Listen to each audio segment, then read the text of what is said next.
ఇక్కడున్న పిల్లల్ని ఒక విషయం అడగాలనుకున్నా. మనందరం థియేటర్కి వెళ్తాం సినిమా చూసేదానికి. యాక్ట్రెస్ వచ్చే ముందర ఒకడు వస్తారు దగ్గుతా. అతని పేరేంటి? గట్టిగా చెప్పు. ముఖేష్. డ్రగ్స్ సేవిస్తే ముఖేష్ కన్నా దారుణమైన పరిస్థితి మనకు వస్తుంది. డ్రగ్స్ వల్ల మన తల్లిదండ్రులు ఎక్కువ ఇబ్బంది పడతారు. నేను స్వయంగా పాదయాత్రలో చూసా. చిత్తూరు జిల్లాలో ఒక తల్లి కలిసిందినని, ఆమెకి 3 ఆడపిల్లలు. పెద్ద పాపని డ్రగ్స్ కి అలవాటు చేసి 30 రోజులు శారీరకంగా వాడుకున్నారు. ఆ తల్లి ఆవేదన నేరుగా నేను చూసా. అందుకే ఆ రోజే నిర్ణయించాం డ్రగ్స్ పైన యుద్ధం ప్రకటించాలి. ఆ తల్లి వచ్చి ఒకటే కోరింది, సిఎంసి వెల్లూరుకి నేను తీసుకెళ్తాను, మాట సహాయం పడిందని కోరింది.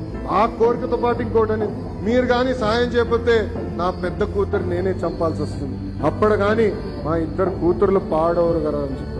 అందుకే మనం ఒక్క సెకండ్ పొరపాటు చేస్తే మన తల్లిదండ్రులు ఎంత ఇబ్బంది పడతారో ఇక్కడ ఉన్న పిల్లలందరూ గుర్తు పెట్టుకోవాలని సభాముఖంగా తెలుపుకుంటూ, అందుకే డ్రగ్స్ వద్దు బ్రో, డోంట్ బి ముఖేష్.